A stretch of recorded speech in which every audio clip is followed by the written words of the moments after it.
The laughter of children echoed through the backyard, the sound of balloons popping and the rustling of gift wrap filling the air. It was our daughter Emma's 9th birthday party, and the sun hung lazily in the sky, casting a golden glow over everything. Family and friends gathered around, their chatter blending into the hum of a perfect summer day. I stood by the grill, flipping burgers and smiling at all the right moments, though my mind was elsewhere. The truth was, I had been waiting for this moment for weeks. "Hey, Alex, you need any help with that?" My brother-in-law, Mark, called out as he walked over, holding a beer. "Nah, I've got it," I replied with a quick grin. Outwardly, I looked calm and relaxed. Inside, though, my stomach churned. I could feel the weight of the phone in my pocket, the screenshots that had shattered my world sitting there like a lead weight. I watched Lily from across the yard, her laugh too loud, her smile too wide. She looked beautiful, as always. Her long hair fell perfectly over her shoulders, and her easy charm had everyone engaged. She was the perfect hostess, the perfect wife, the perfect mother. Or at least, she had been until now. "All right, everybody, time for cake," Lily announced, her voice carrying over the yard. The kids cheered and swarmed around the picnic table where the giant cake, shaped like a unicorn, sat waiting. This was it, the moment I had been preparing for. I wiped my hands on a towel and walked over to where everyone was gathering. Emma stood proudly in front of her cake, her friends surrounding her, their eyes wide with excitement. Lily lit the candles, and everyone began to sing happy birthday. I watched, my chest tight as Emma's innocent face lit up with happiness, completely unaware of the storm about to hit. The song ended, and Emma blew out the candles in one breath. Cheers erupted, and I felt my pulse quicken. It was time. "Before we cut the cake," I said, stepping forward, my voice steady despite the storm raging inside me, "I'd like to say a few words." All eyes turned to me, some smiling, some curious. Lily's smile faltered slightly, her eyes narrowing as she caught the edge in my tone. I could see her start to tense, her fingers clutching the edge of the table. "This is a special day for Emma," I began, my gaze sweeping over the crowd, landing briefly on Zack, who stood off to the side, pretending to be just another guest. His muscular frame looked too stiff, and I noticed the way he avoided eye contact with me. The way he'd been avoiding me for weeks. "And it's a special day for our family. But it's also a day for honesty," I continued, feeling the atmosphere shift. The light-hearted chatter faded. "I've been thinking a lot about family lately. About trust. And about what happens when that trust is broken." A murmur ran through the crowd. Lily's face paled as I met her gaze directly. "Lily, I want you to know something," I said, my voice cold now. "I know. About you and Zack." The gasps were audible. A heavy silence fell over the yard as if time itself had paused to witness what was happening. I could hear the blood rushing in my ears, the way Lily's face flushed and then went pale, her hands trembling now as she tried to find words. But there were no words. There was no denial that could save her. "Alex, wait, she stammered, but I cut her off. "No," I said firmly, my voice slicing through the air. "You don't get to explain. You don't get to make excuses. You've been lying to me, to our family, and worst of all, you've been lying to our kids. Emma and Jake don't deserve this. I don't deserve this." I turned toward Zack, whose face had turned a sickly shade of green. "And you," I spat, "you came into our home, trained my wife, got close to my family. All while sneaking around behind my back. You're nothing but a coward." The silence was deafening. The kids stood frozen, not fully understanding what was happening, but sensing the tension. The adults, stunned, exchanged nervous glances, unsure of what to do. Lily was crying now, silent tears streaming down her face. She didn't try to speak again. What could she say? I looked back at Emma, my heart breaking for her. This wasn't how her birthday was supposed to go, but I couldn't let it fester any longer. I had to rip the bandage off. Better now than letting the lie grow any bigger.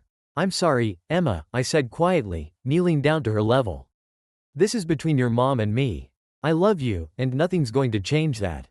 But some things need to be said, and sometimes the truth hurts." She didn't say anything, just stared at me with wide, confused eyes. I stood back up, my chest tight, and faced the crowd once more. The birthday party was officially over. The house felt empty after everyone left. The silence was thick, almost unbearable, as I walked through the living room, picking up stray party decorations and half-empty cups left behind. The mess didn't bother me, it was the quiet. The calm after the storm, when you realize that nothing is the same anymore. Lily hadn't said a word since I dropped the bomb. She stood there, shell-shocked, while our guests awkwardly filtered out, offering hurried goodbyes. They couldn't get out fast enough, like they didn't want to be caught in the aftermath of our imploding marriage. Zack had bolted almost immediately. No confrontation, no apology, just gone, like the rat he was. I picked up a broken balloon from the floor, the rubber limp in my hand. I wasn't even angry anymore, just numb. It was like the last few weeks had drained me of every emotion I had left. Lily's footsteps sounded behind me, hesitant and slow. I didn't turn around. I couldn't. If I looked at her now, I might lose whatever control I still had. "Alex," she whispered, her voice raw from crying. "Can we talk?" I tossed the balloon into the trash with more force than necessary, feeling the weight of everything sink in. The cheating, the lies, the humiliation in front of everyone we knew. "What is there to talk about, Lily?" I said, my voice low. "You've been lying to me for months. To our kids. What more could you possibly have to say?" "I'm sorry." The words came out in a choked sob, like they were hard for her to admit. "I never meant for it to happen. It just got out of control." I turned around slowly, finally facing her. Her face was blotchy, her eyes red and swollen from crying, but I didn't feel any pity for her. She looked broken, but I didn't care. She wasn't the woman I thought I knew anymore. "Out of control?" I repeated, my voice dripping with disbelief. "Lily, you didn't trip and accidentally fall into an affair. You made a choice. You made a choice every single time you saw him, every time you texted him. You chose to lie to me, to betray me. Don't act like this was some accident." She flinched at my words, but I didn't stop. I couldn't. It was like all the anger I'd been holding in finally had a release, and once it started, there was no turning it off. "You know what the worst part is?" I continued, my voice rising. "You didn't just betray me. You dragged the kids into this. Jake found your messages, Lily. Jake, our 10-year-old son, knows you've been cheating on me. Do you have any idea what that does to a kid? Do you?" "I never wanted to hurt them," she cried, her voice trembling. "I love them, Alex. I love you." I laughed, a bitter, hollow sound that didn't even feel like it came from me. "Love? Do you call this love?" "No, Lily. Love isn't sneaking around behind your husband's back with some fitness trainer. Love isn't lying to your family for months. Whatever this is, it's not love." She broke down then, collapsing onto the couch, her shoulders shaking with sobs. I watched her for a moment, part of me wanting to comfort her, to reach out and fix things like I always did. But not this time. This was beyond fixing. I sat down across from her, my voice quieter now, but no less firm. "Lily, I'm done. I'm done pretending that we can just go back to how things were. There's no going back from this." She wiped her eyes, looking at me with a kind of desperate pleading I hadn't seen before. "Alex, please. We can work this out. We can go to therapy and talk to someone. We don't have to throw everything away. There's nothing left to work out," I said, shaking my head. "You killed whatever trust we had. You killed our marriage. I'm filing for divorce." The word hung in the air, final and cold. Her face crumbled as she realized I meant it. "No, please, don't do this. Think about Emma, about Jake. We can't just break up our family like this. I'm not the one who broke our family. Lily, you did." My voice was hard, but I knew she needed to hear it. "I'm taking the kids, and I'm filing for full custody. I don't want them caught in the middle of this mess any more than they already are." Her eyes widened in shock. "You can't take them away from me. You can't just leave. Watch me." I stood up and walked toward the door, needing to get out of that suffocating house. The weight of the decision I had made settled heavily on my shoulders, but it was the right decision. It had to be. As I opened the door, I heard her voice, broken and full of regret. "I'm sorry, Alex." I paused for a moment, my hand resting on the doorframe. I wanted to believe her. I wanted to believe that she was sorry, that maybe things could have been different. But it was too late. Without turning back, I stepped out into the cool evening air, closing the door behind me. The world felt quiet again, but this time, the silence was my choice. The next few days passed in a blur of paperwork, tense phone calls, and sleepless nights. I stayed with my brother, who offered his guest room while I figured things out. I barely slept, tossing and turning with images of Lily and Zack flashing in my mind. Every time I closed my eyes, all I could see were those texts. The way Zack called her babe, The way she talked about me like I was just some obstacle to work around. I felt sick every time I thought about it. Most nights, I sat on the porch, a glass of whiskey in hand, staring out into the dark. Thinking about Emma and Jake. I didn't want them to be caught in the middle of this, but it was unavoidable now. They didn't deserve to grow up in a broken home, but thanks to Lily, that was exactly what was happening. I was determined to protect them, to make sure they didn't suffer any more than they already had. I met with my lawyer the next morning. We sat in his dimly lit office, the smell of stale coffee hanging in the air, as he explained the process. "You've got a strong case for custody," he said, adjusting his glasses and flipping through the paperwork. "With the evidence of the affair and the fact that the kids are still young, the court's likely to side with you, especially if you can show that you've been the more stable parent." I nodded, though it didn't bring me much comfort. I didn't want to fight. I just wanted my kids to be safe, away from the chaos Lily had created. But I knew she wasn't going to give up easily. Lily had always been stubborn, once she set her mind to something. She fought for it. "What about the house?" I asked, my voice low. The house was the last thing I wanted, but it was where the kids grew up. Emma had her little reading nook by the window, and Jake's room was filled with action figures and sports posters. It was their home. I didn't want to uproot them any more than I had to. "You might be able to keep it, but it depends on how the assets are divided," my lawyer explained. "Given the circumstances, though, I'd say there's a good chance you'll get at least partial ownership." Partial ownership. Nothing in divorce is ever clean. It's always a compromise, a battle for pieces of the life you used to have. As I left the lawyer's office, the weight of it all hit me again. This wasn't just about ending my marriage. This was about rebuilding an entire life from scratch.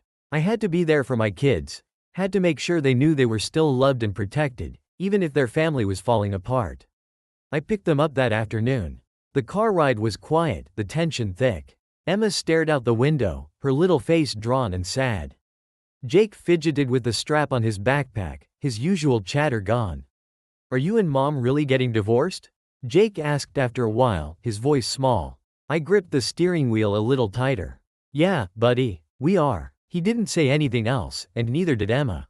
But I could see the questions in their eyes. Why? Why did everything have to change? That night, as they slept in the guest room at my brother's place, I stood in the hallway. Looking in on them, I felt like a failure. I had failed to protect them from this, failed to keep our family together. But I swore to myself that I wouldn't fail them again. No matter what happened, they would always come first. Lily had made her choices. Now, I had to make mine. It didn't take long for Lily to push back. A week after I filed for divorce, the phone calls started. First, they were calm, almost pleading. She wanted to talk, to explain, to convince me that we could fix things. I didn't pick up. Then, the texts came one after another, filled with apologies and promises. "It was a mistake. I still love you. Please, don't take the kids away." I ignored those too. But Lily wasn't one to back down. She shifted tactics quickly. One day, I was sitting at my brother's kitchen table when my phone buzzed. It was a message from her lawyer. Lily was contesting the custody agreement. "She's going to fight for the kids," my lawyer said when I called him. "She's hired a pretty aggressive attorney. They're going to push for joint custody at the very least, maybe more if they can argue that she's still a fit mother."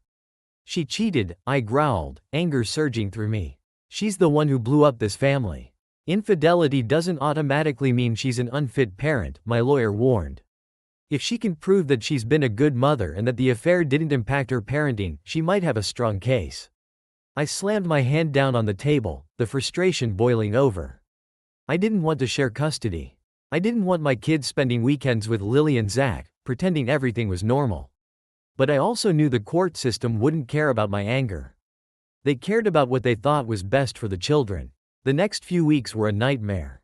Every day, there was a new letter from Lily's lawyer, pushing back against the custody agreement, challenging the division of assets, and making this whole process even uglier. Lily even tried to talk to Emma and Jake about it, filling their heads with ideas about how everything could go back to the way it was. I confronted her about it one day when I picked the kids up from school. "You don't get to manipulate them, Lily," I snapped, standing in her driveway. "You've already done enough damage." "I'm not manipulating them," she shot back, her voice tight with anger. "They deserve to know that we could still be a family if you would just stop being so stubborn." Stubborn? I laughed bitterly. You think this is about me being stubborn? You think I'm the one who destroyed this family? Her face crumpled for a moment, guilt flashing across her eyes, but then she straightened, her expression hardening. I'm not giving up the kids, Alex. You can't just take them from me. I'm not trying to take them away, I said, my voice low but firm. I'm trying to protect them. From this. From what you did. Her eyes filled with tears, but I didn't let myself feel anything. I couldn't afford to. The court date was looming, and I knew this wasn't going to be easy. Lily was going to fight me for the kids, for the house. For every last piece of our shattered life. But I was ready. I had the truth on my side, and no matter how hard she tried to twist it, I wasn't going to back down. This fight wasn't just about her or me anymore. It was about our kids, and I was willing to do whatever it took to make sure they came out of this with as little damage as possible. Lily may have started this war, but I was damn sure going to finish it. The day of the custody hearing arrived faster than I expected. I stood outside the courthouse, staring up at the gray stone building, feeling the weight of what was about to happen. My lawyer, Ethan, gave me a reassuring pat on the back, but it didn't do much to calm my nerves. Inside those walls, everything I'd fought for over the past few months would be decided. Walking into the courtroom felt surreal. Lily was already there, sitting with her lawyer. She looked tired, her usual confident posture stiff, her eyes red as though she'd been crying all night. Zack wasn't there, but I could feel his presence looming over us like a shadow. That man had destroyed my marriage, and now his actions were about to determine the future of my kids. Lily glanced up at me as I took my seat, her gaze pleading, but I looked away. This wasn't the time for her guilt to sway me. I had to focus on what mattered, Emma and Jake. The judge entered, and everything began in a blur of legal terms, documents being presented, and arguments made. Ethan laid out our case clearly. He emphasized my role as a stable father, the betrayal that had rocked our family, and how the children had already been exposed to Lily's affair in the worst possible way. He showed the texts Jake had found, those damning messages between Lily and Zack. The judge frowned as they were read aloud, the weight of their content obvious. Lily's lawyer tried to downplay the affair, shifting focus to her role as a loving mother who had made a mistake but still deserved to be with her children. They argued that she had always been present for the kids, that she'd cooked their meals, helped with homework, and attended every school function. They painted a picture of a mother who, despite her personal failings, should remain a central figure in Emma and Jake's lives. It was hard to listen to. On some level, I knew they were right. Lily had been a good mother in many ways. But that didn't erase what she had done, the damage she had caused.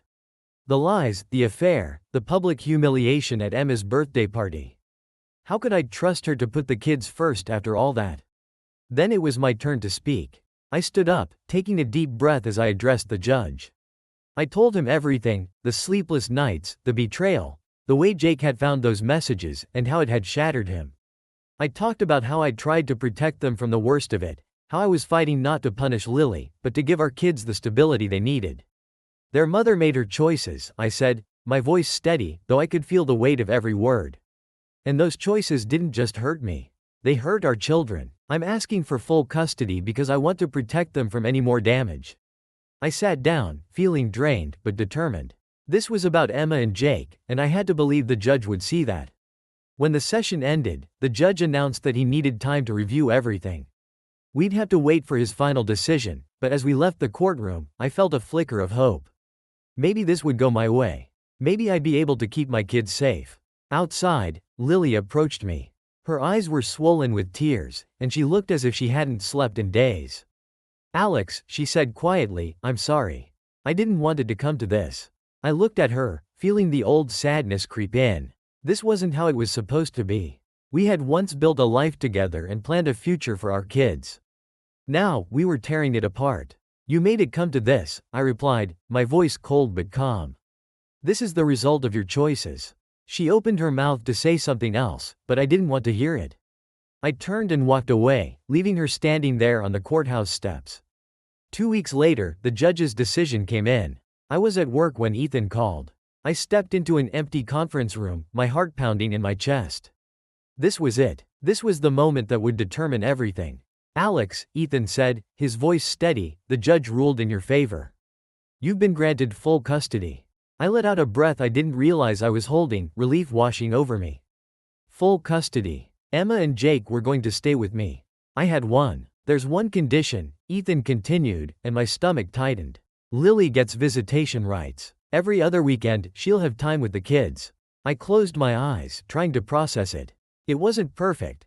Lily still had a foot in the door, but it was better than I had feared. The kids would be with me, where I knew they would be safe. I could handle the visitation. I could figure out a way to make it work. When does it start? I asked. Next month, Ethan said. You'll have time to get everything in order. I thanked him, hung up, and just sat there for a moment, staring at the phone in my hand. It was over. Or at least, this part of it was. I had won the fight for my kids, but the battle was far from over. Lily was still their mother. She was still going to be in their lives, and I would have to find a way to manage that. That night, I told Emma and Jake about the decision. We were sitting around the dinner table, the three of us. Eating takeout because I hadn't had time to cook. Emma picked at her food, her face still pale and drawn from all the stress. Jake was quiet, his usual energy drained. I spoke to the judge today, I said, keeping my voice calm and steady. You're going to be staying with me full-time. Jake's eyes lit up for the first time in weeks. Really? I nodded, forcing a smile. Really? But you'll still see your mom every other weekend. Emma didn't say anything at first, just stared down at her plate. Then, she looked up at me, her blue eyes filled with a mix of emotions I couldn't quite read. Are you going to be okay with that? She asked, her voice small. It took me a second to understand what she was really asking. Emma was worried about me, about how I would handle seeing Lily, how I would deal with the fallout. She had seen more than any child should have to see. I'll be fine, I said softly, reaching out to ruffle her hair. We're going to be okay. I promise. Emma nodded, but I could tell she wasn't fully convinced. And who could blame her? This whole thing had been a mess, and we were all still trying to figure out how to move forward. Later that night, after the kids were in bed, I sat in the living room, staring out the window at the darkened street. The relief I had felt earlier was still there, but it was mixed with something else now. A sense of responsibility, of weight. I had won the battle for my kids, but now I had to live up to that. I had to be the stable parent, the one they could rely on. And then there was Lily. No matter what had happened between us, she was still their mother. I had to find a way to navigate that, to make sure the kids didn't feel torn between us. This was the new reality, and it was time to face it. The war wasn't over, but at least for now, I had a chance to rebuild. And I was going to do everything in my power to make sure Emma and Jake came out of this stronger.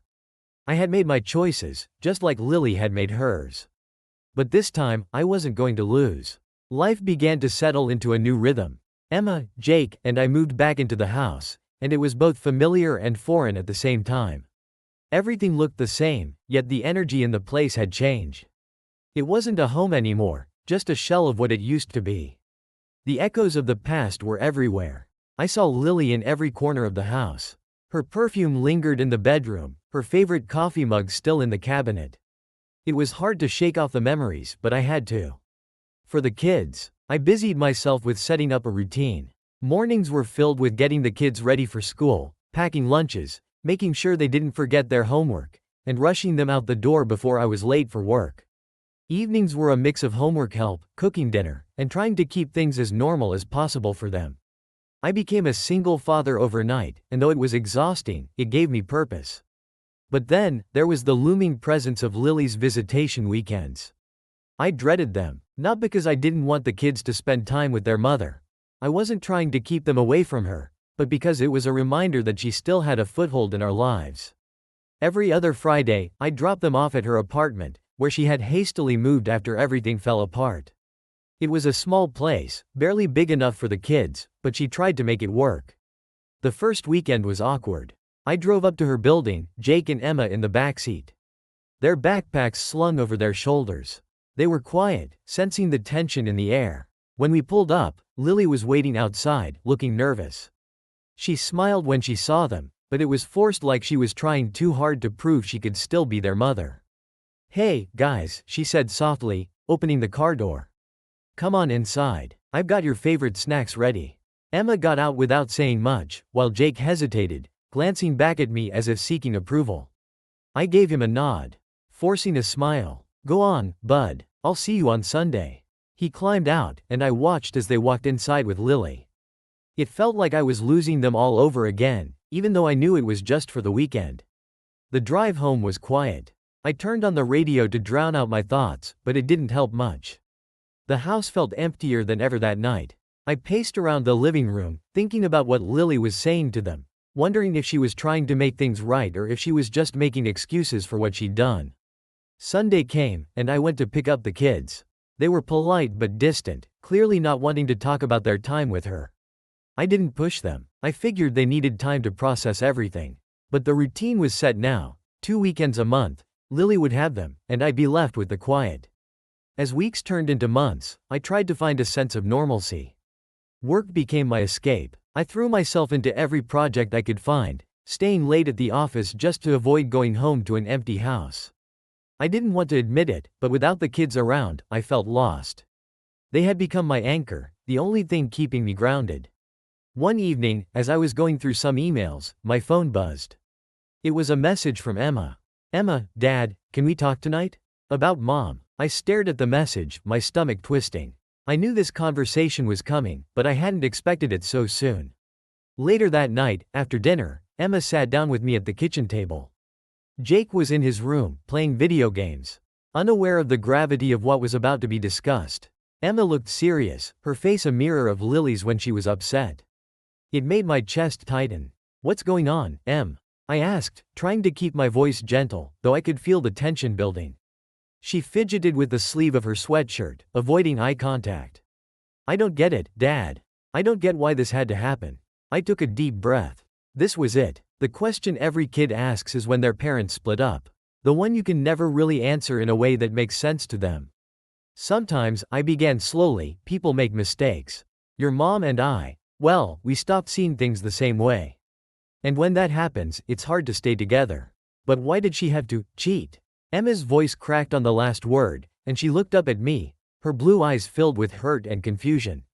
"Didn't she love us anymore?" My heart sank. How do you explain something so complicated to a child? How do you make sense of betrayal when it's your own mother who caused it? "Your mom loves you, Emma," I said, reaching out to take her hand. "What happened between us doesn't change that. She made a mistake, one that hurt all of us. But that doesn't mean she doesn't care about you and Jake." Emma sniffed, wiping her eyes. "But she broke everything. Our family. You." I don't know how to talk to her anymore. I could hear the pain in her voice, and it broke something inside me. I had tried so hard to shield her from the worst of it, but there was no way to protect your kids from the truth when it was sitting right in front of them. "I know it's hard," I said softly. "And I won't lie to you, it's going to take time to figure all this out. But you're allowed to feel however you feel. You don't have to pretend everything's okay with your mom if it isn't." Emma nodded, biting her lip. "Do you think she'll ever stop seeing him?" "Zack, I mean." The mention of his name made my skin crawl. Zack, the man who had wrecked my marriage and my family. The last thing I wanted was for him to be around my kids. "I don't know," I admitted. "But if he's around, and you're uncomfortable, you need to tell me. You have a right to feel safe and happy, no matter where you are." Emma seemed to take that in, nodding slowly. "I just want things to be normal again," she whispered. I squeezed her hand. "We're going to find a new normal, Em. It might not be like it was before, but we're going to be okay. I promise." After she went to bed, I sat at the table for a long time, staring at the empty chairs. The weight of it all was starting to catch up with me. I had fought so hard to protect the kids from the fallout of the divorce, but there were some battles I couldn't win. Emma was growing up too fast, forced to face things no kid should ever have to deal with. And then there was Zack. I knew he wasn't going away. Not as long as Lily was seeing him. It made my blood boil to think about him being around my kids, acting like he had any place in their lives. Something had to give. I had been trying to play the reasonable parent, the one who didn't let anger cloud his judgment. But there was only so much a man could take. Zack might have won Lily, but he wasn't going to win my kids. I'd make damn sure of that. I thought I could manage. I thought I could keep it together, focus on the kids, and pretend that Zack didn't exist. But pretending didn't make him disappear. In fact, it seemed to do the opposite. A few months after our custody arrangement was finalized, I began noticing subtle changes in Emma and Jake. Nothing drastic at first, just small things. Emma became more withdrawn after her weekends with Lily. spending more time in her room than usual. Jake, normally loud and full of energy, was quieter too, like he was carrying a weight too heavy for an 8-year-old to bear. It all came to a head one Friday afternoon when I went to pick them up from Lily's apartment. I pulled up to the building, the same knot of anxiety twisting in my stomach that I always felt before these exchanges. Lily was standing outside with the kids, and as soon as I saw Emma's face, I knew something was wrong. She wouldn't meet my eyes, staring down at the ground as I got out of the car. Jake was clutching his backpack tightly, his knuckles white from the grip. "Everything okay?" I asked, trying to keep my voice calm as I approached them. Lily looked nervous, her eyes darting to the kids and back to me. "Yeah, everything's fine," she said too quickly. "They just had a long weekend, that's all." But I could feel it. Something was off. I looked at Emma, and she finally glanced up, her eyes red like she'd been crying. My heart sank. "Emma, can I talk to you for a minute?" I asked, crouching down to her level. She hesitated, glancing at Lily before nodding. I led her a few steps away, just far enough that we could talk privately. "What's going on, sweetheart?" I asked gently. "You can tell me anything." She bit her lip, her hands twisting nervously in her hoodie. "Dad, I don't like going to Mom's anymore." I felt a lump form in my throat. "Why not?" "Because Zack's always there," she whispered, her voice cracking. And he tries to be nice, but I don't want him around. I don't want him to act like he's part of our family." The words hit me like a punch to the gut. I had feared this moment, dreaded it. Zack, the man who tore apart our family, was now trying to worm his way into my kids' lives. "He's not part of our family," I said firmly, keeping my voice low so Lily couldn't hear. "You don't have to pretend to like him, Emma. If you're uncomfortable, you need to tell me." She nodded, wiping her eyes with her sleeve. "I don't want to go back there if he's going to be around." Hearing her say that flipped a switch inside me. I had tried to be the reasonable one, the calm one, but this was too much. Zack had crossed a line. It was one thing for Lily to make her choices, but dragging the kids into it, forcing them to be around him? That was unacceptable. I stood up, my jaw tight as I walked back over to Lily.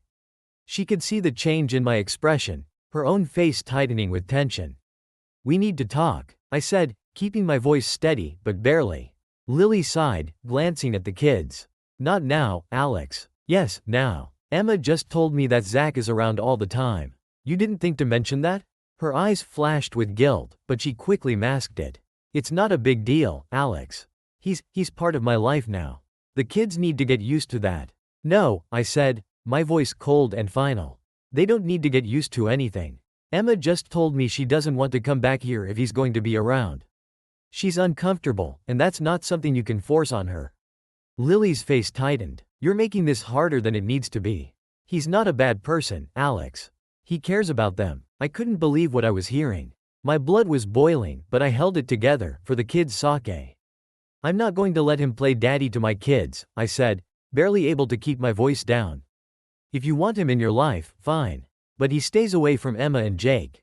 Do you hear me?" Lily crossed her arms, her face hardening. "You don't get to control my life." I took a deep breath, glancing at the kids, who were watching us with wide eyes. "This isn't about your life, Lily. It's about the kids. If you can't see that, then we have a bigger problem than I thought." Without waiting for her response, I turned back to the car, motioning for Emma and Jake to get in. Lily didn't stop us, but I could feel her anger simmering as we drove away. That night, after the kids were in bed, I sat in the dark living room. My mind racing. I knew something had to change. This situation with Zack was getting out of hand, and I couldn't stand by and let it continue. If Lily wasn't going to protect the kids from him, I would. The next morning, I made a decision. It was time to stop playing nice. I called my lawyer, Ethan, first thing. "I want to change the visitation arrangement," I said, my voice hard. "Lily's bringing her boyfriend around the kids, and they're uncomfortable. Especially Emma." Ethan sighed on the other end of the line. "I understand, Alex, but changing the visitation rights is tough. Unless there's evidence that Zack is a danger to the kids, the court won't see it as a big enough issue." I clenched my fist. So what? I just have to sit here and let him keep showing up in their lives. Pretending he's part of our family? "I know it's frustrating," Ethan said, his voice sympathetic. "But unless you can prove it's harmful to the kids, the court will likely see it as a personal issue, not a legal one." After I hung up, I felt trapped. I couldn't go to the courts. I couldn't just stop the visitation. But I wasn't going to sit by and let Zack insert himself into my children's lives like this. That's when the idea hit me. If I couldn't get the courts involved, I'd handle this my way. Zack's livelihood depended on his reputation. He was a popular fitness instructor in the community, running classes at a local gym. People liked him because they didn't know the truth. But if they knew what kind of man he really was, maybe they'd feel differently. The plan started forming in my mind. It was risky, but it was the only thing I could think of. I started gathering every piece of evidence I could. Copies of the texts Jake had found, screenshots of Zack and Lily together, and public records. It was all about to come out, and I'd make sure everyone knew what kind of man Zack really was. Then, I planned the moment. It was the kids' school fundraiser the following weekend. Zack would be there since Lily had volunteered to help. It was the perfect opportunity. The event would be packed, teachers, parents, neighbors, even potential clients of Zack's. It was time for everyone to see the real him. When the day came, I stood near the entrance of the school gymnasium, holding my phone, waiting for the right moment. I spotted Zack across the room, laughing with a group of parents, acting like he was just another upstanding member of the community. It made my skin crawl. When everyone was gathered around for the fundraiser's main event, I made my move. I stepped forward, pulling out my phone and connecting it to the projector system that was set up for the event. The screen flickered to life, catching everyone's attention. "What is this?" someone whispered, but all eyes were on the screen now. I scrolled through the messages, letting the texts between Zack and Lily fill the screen for everyone to see. The room went silent as the truth unfolded in front of them. I could see the shock on people's faces, the realization of what was happening. Zack stood frozen, his face draining of color. "This is the man you're trusting with your health and fitness," I said, my voice steady, though my heart was racing. "A man who doesn't think twice about destroying families for his own gain." Zack tried to stop me, but it was too late. The damage was done. Afterward, the whispers spread like wildfire. Zack's reputation took a nosedive almost immediately. People started canceling their memberships, his classes emptying out.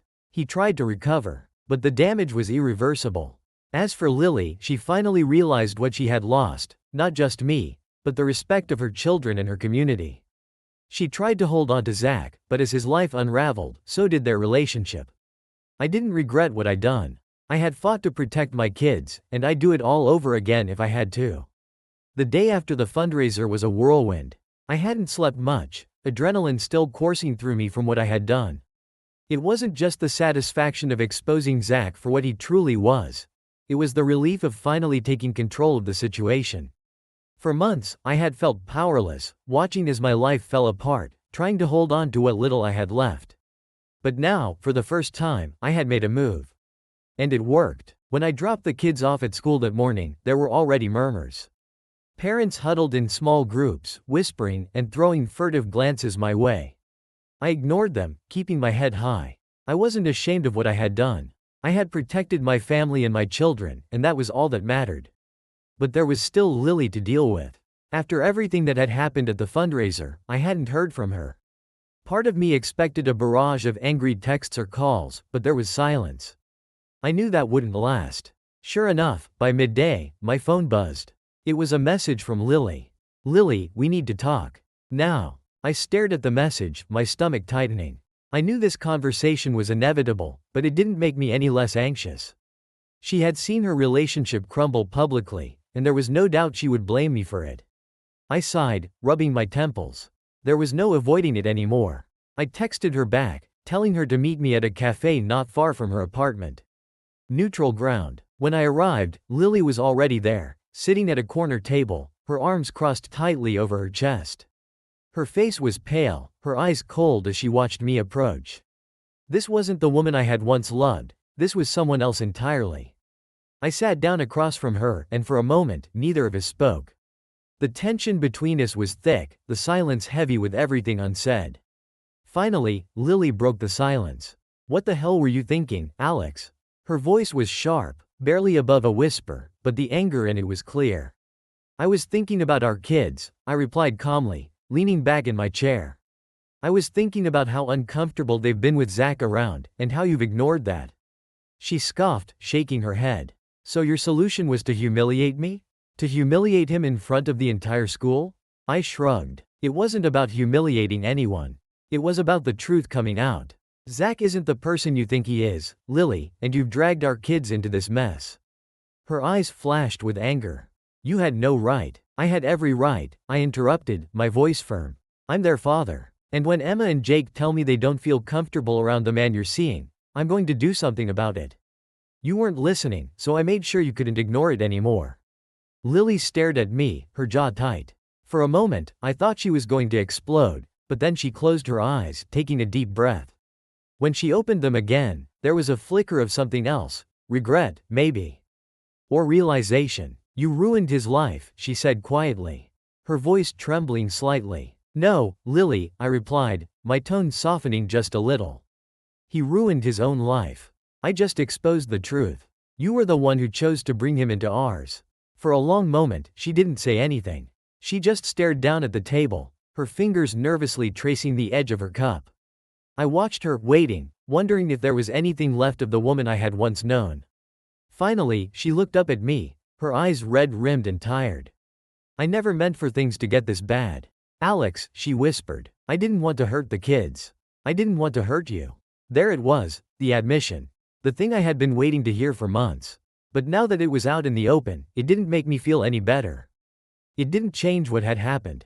It didn't undo the damage. I know, I said softly. But it did hurt. And now, we had to figure out how to move forward for the kids' sake. They deserve better than this. Lily nodded slowly, her shoulders slumping in defeat. I'll talk to them. I'll make sure Zack stays away. It was a small victory, but a victory nonetheless.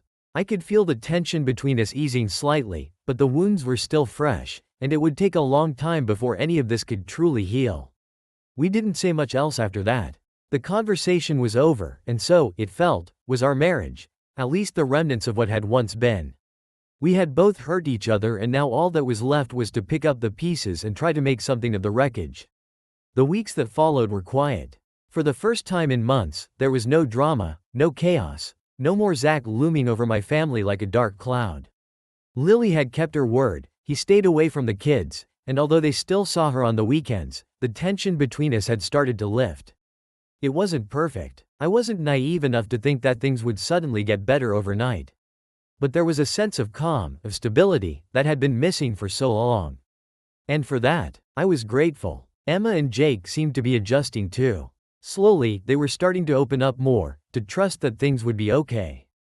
Emma even started talking to Lily again, though their relationship was still strained. I could see the hurt in Emma's eyes whenever she came back from a weekend with her mom, but it was less sharp now. Time was doing its work, softening the edges of the pain. As for me, I threw myself into being the best father I could be. I took the kids out for hikes, movie nights, for ice cream runs after school. I wanted them to know, more than anything, that I was there for them. That no matter what had happened between Lily and me, they were my priority. One evening, after putting Jake to bed, I found Emma sitting on the porch, staring up at the stars. I sat down beside her, the cool night air wrapping around us. Hey, I said softly. What's on your mind? She glanced over at me, then back up at the sky. I miss the way things used to be, she admitted quietly. Before everything changed, my heart ached for her. I know, Em, I miss it too. We sat in silence for a moment, the weight of everything we had been through hanging between us. But then she looked at me, her face softening. But I think, maybe things are getting better now, she said, almost as if she were testing the words out for herself. I smiled, feeling a surge of hope. Yeah, I think they are too. It wasn't just about getting back to what we had before, because that was gone. What we were building now was different. New. And maybe, just maybe, it could be even stronger than what we'd lost. As the weeks turned into months, I started to see that light at the end of the tunnel. Life moved forward, as it always does, and we found a new rhythm, a new normal. The past would always be there, a shadow lurking in the background, but it didn't define us anymore. Lily and I weren't together, but we had found a way to co-parent without tearing each other apart. The bitterness and resentment were fading, replaced by a quiet understanding. We both wanted what was best for Emma and Jake, and that was enough. And as for me, I realized that the revenge I had sought, the anger that had fueled me for so long, wasn't what mattered in the end. What mattered was my kids. What mattered was the life we were building now, day by day, moment by moment. It wasn't perfect, but it was ours. And that was enough. The finality of it all hit me as I sat in the lawyer's office. The paperwork was laid out before me. The lines in legal jargon blurring together as I stared at the bold letters, finalized divorce agreement. This was it, the official end of my marriage. What had once been a partnership, a life built together, was now reduced to signatures on paper, dividing assets, and time with our kids. I had known this day was coming, but now that it was here, it felt empty. Hollow. I glanced at the pen in my hand, my fingers gripping it tightly. The lawyer across from me, an older man with graying hair and sharp eyes, waited patiently. He'd seen this 100 times, I was sure. To him, I was just another client, another case. But to me, this was the last step in a journey that had taken everything out of me. Lily hadn't shown up. Her lawyer had signed on her behalf, and I wasn't surprised. We hadn't seen much of each other since that conversation in the cafe. There had been some short exchanges when we dropped off the kids, but we had both kept our distance. Maybe it was better that way. Cleaner. I took a deep breath and signed the papers. It felt like closing the door on a chapter of my life that had once been full of promise and hope. I didn't regret everything Lily and I had shared. We had our moments, and of course, we had Emma and Jake. But I couldn't ignore the reality of what we had become. Two people who had drifted so far apart that there was no way to bridge the gap. After the meeting, I stepped out into the crisp autumn air, the chill biting at my skin. The leaves had started to fall, the once vibrant greens now shades of orange and red, crunching beneath my feet as I walked. It was fitting, in a way, things dying off, making way for something new. The divorce was official, but life had to go on. My thoughts drifted back to the kids. How would this affect them in the long run? I'd done everything I could to shield them from the worst of it, but there was only so much I could control. Emma and Jake had been through so much already, and I knew they would carry the scars with them.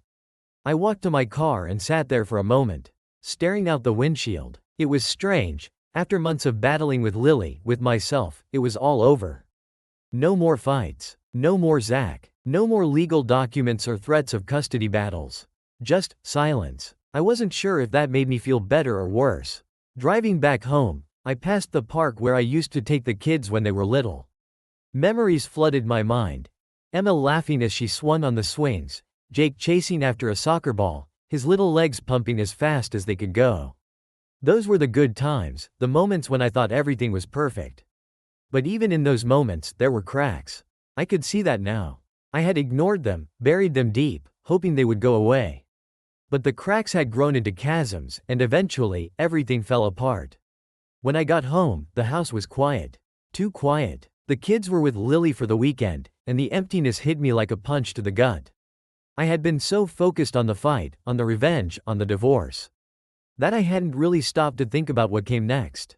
Now that it was all over, I had to face the reality of my new life. I wandered through the house, feeling the weight of the silence. The living room still had remnants of family life, photos of the kids on the walls, their toys scattered in the corner. But there were no traces of Lily anymore. Her things had been packed away, her presence erased. It was like she had never been here at all. I found myself standing in front of the fireplace, looking at the family photo we had taken just 2 years ago. It was a Christmas picture, Lily, the kids, and I, all dressed in matching sweaters, smiling for the camera. I stared at it, trying to remember what I had felt that day. Was I happy? Was I already pretending, even then? With a heavy sigh, I took the photo off the mantle and placed it in a drawer. It was time to move on. Holding on to the past wouldn't help me, or the kids. We needed to move forward and find a new normal. And maybe, just maybe, that new normal would be better than the broken life we had left behind. The doorbell rang, pulling me out of my thoughts. I wasn't expecting anyone, so I approached the door cautiously.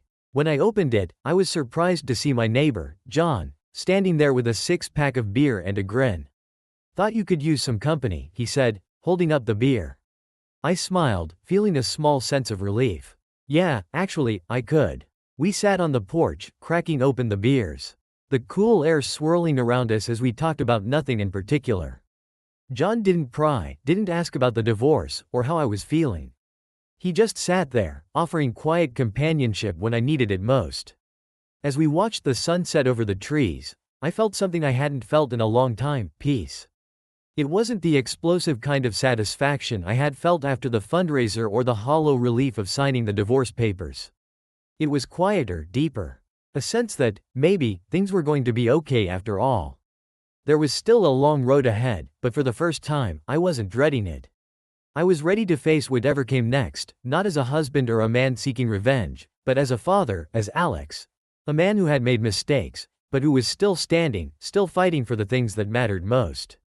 The night settled in around us, and for the first time in a long time, I felt like I could breathe again. The weeks after the divorce felt like the slow start of a new life. Not the dramatic, sudden shift I had expected, but more like the turning of a season. Subtle, but inevitable. With the divorce finalized and the chaos of Zack's fallout fading into the background, I found myself facing the world as a single father. There was an unexpected calm in the days that followed. My routine became a comfort. Mornings were filled with getting the kids ready for school, packing their lunches, and trying to squeeze in a few words of encouragement before they rushed out the door. The house felt different, quieter. But not empty in the way it had felt before. Now, the silence didn't carry the weight of resentment or unsaid words. It just was. One Saturday morning, I was sitting at the kitchen table, nursing a cup of coffee and scrolling through my phone, when Emma came downstairs, still in her pajamas. She sat across from me, her hair a tangled mess, but with that same curious expression on her face that she'd always had as a child. "Dad?" she asked, her voice soft. "Yeah, honey?" I looked up from my phone. "Do you think things are gonna be okay? You know, with Mom and everything?" The question hung in the air for a moment. I wasn't sure how to answer. I didn't want to lie to her, but I also didn't want to burden her with the reality of how complicated things still were between Lily and me. "I think so," I said after a pause, keeping my voice steady. "It's going to take time, but yeah, I think we're all going to be okay." Emma nodded, her eyes thoughtful. "It's just, I miss the way things were. Even when it wasn't perfect, it was still, I don't know, together." I reached across the table and took her hand in mine. "I miss it too, Em. But things are different now, and that's okay. We'll figure out a new way of being together, even if it's not the same as before." She smiled, and for a moment, the weight of everything seemed to lift. Later that day, after Emma and Jake had gone to spend the weekend with Lily, I found myself with more time on my hands than I knew what to do with. I had spent so long focusing on the divorce, the fallout with Zack, and just keeping the kids' lives as normal as possible, that I hadn't really thought about what came next for me. John, my neighbor, had been a steady presence over the past few months. Ever since that night, he brought over beers, we'd developed a kind of routine. He'd come by in the evenings to chat, and we'd sit on the porch, talking about work, the kids, and life. It wasn't anything profound, but it helped. He reminded me that I wasn't as alone as I felt sometimes. That afternoon, John knocked on my door again, this time with an idea. "Alex, we've got to get you out of this house," he said with a grin. "It's time to start living again." I raised an eyebrow. "What do you mean? I've got plenty to do." John laughed, shaking his head. "I don't mean more chores or work. I mean actually living. You've been through hell, man. You need to do something for yourself for once." I hesitated. "Like what?" "Like getting out of your comfort zone. I'm signing us up for a local hiking group. Fresh air, exercise, maybe even meet some new people. What do you say?" The idea of hiking with a group of strangers didn't exactly thrill me, but John had a point. I had spent so much time focusing on fixing everything for the kids, for the divorce, that I hadn't thought much about fixing myself. "All right," I said, shrugging. "Why not?" The following weekend, John and I joined the hiking group. It was small, mostly locals, a mix of single parents, retirees, and a few younger couples. The trail was quiet, winding through the wooded hills that surrounded the town. The air was crisp, and the sun filtered through the trees in beams of light that made everything feel lighter and clearer. We fell into an easy rhythm with the group, the hike forcing us to keep a steady pace. John was his usual upbeat self, chatting with everyone and making jokes. I found myself relaxing, letting the tension that had been gripping me for months start to ease. Halfway through the hike, we stopped for a break near a small creek. I sat on a rock, watching the water flow over the smooth stones, and felt a strange sense of peace settle over me. For the first time in a long time, I wasn't thinking about the past, about Zack, about the divorce. I wasn't thinking about revenge or loss. I was just there, in the moment. As we packed up to finish the hike, a woman from the group approached me. She was tall, with curly brown hair pulled back in a ponytail and a friendly smile that seemed genuine. I had noticed her earlier, talking with John and some of the others. "Hey," she said, holding out her hand. "I'm Rachel. We haven't really had a chance to talk yet." I shook her hand, returning the smile. "Alex, nice to meet you. I heard you're here with John. He's quite the character, huh?" she said with a laugh. "Yeah, he's a good guy," I said. "He pretty much dragged me out here today." Rachel nodded. "He's right, though. Sometimes getting out into nature and meeting new people helps. Life can get heavy, you know?" I didn't say anything for a moment, just nodding in agreement. Rachel didn't push, didn't pry. She just smiled and walked back to the group. As we finished the hike and made our way back to the parking lot, I felt something shift inside me. Maybe John was right. Maybe it was time to start living again, not just for the kids, but for myself. It wasn't about forgetting what had happened or pretending the pain wasn't there. It was about accepting that life kept moving, even after everything fell apart. That evening, I sat on the porch again, sipping a beer as the sun set. The kids would be back the next morning, and we'd fall back into our usual routine. But something had changed. I had changed. I wasn't just surviving anymore. I was ready to move forward, to start finding the pieces of myself that had been lost in the chaos of the past year. It wouldn't be easy, and I knew there were still tough days ahead. But for the first time, I felt like I could see the horizon again. A new chapter was beginning. And this time, I was ready to write it on my own terms. The morning sun filtered through the windows, casting soft light on the kitchen as Emma and Jake scrambled around, getting ready for school. It was a Monday, the start of another week, but it didn't feel as heavy as Mondays used to. There was something different in the air, something lighter. I couldn't put my finger on it, but it was there, like a quiet optimism. "Dad, where's my backpack?" Jake called from the hallway, his voice frantic. "It's by the door, buddy," I said, grabbing my coffee and leaning against the counter. "Right where you left it." Emma came into the kitchen, a little more put together than her brother, though she still looked half asleep. "Do you have time to drop us off today?" I glanced at the clock. "Yeah, I can take you guys. I've got a late meeting, so I'm free this morning." She nodded, grabbing her toast from the counter and giving me a small smile before heading out to the car.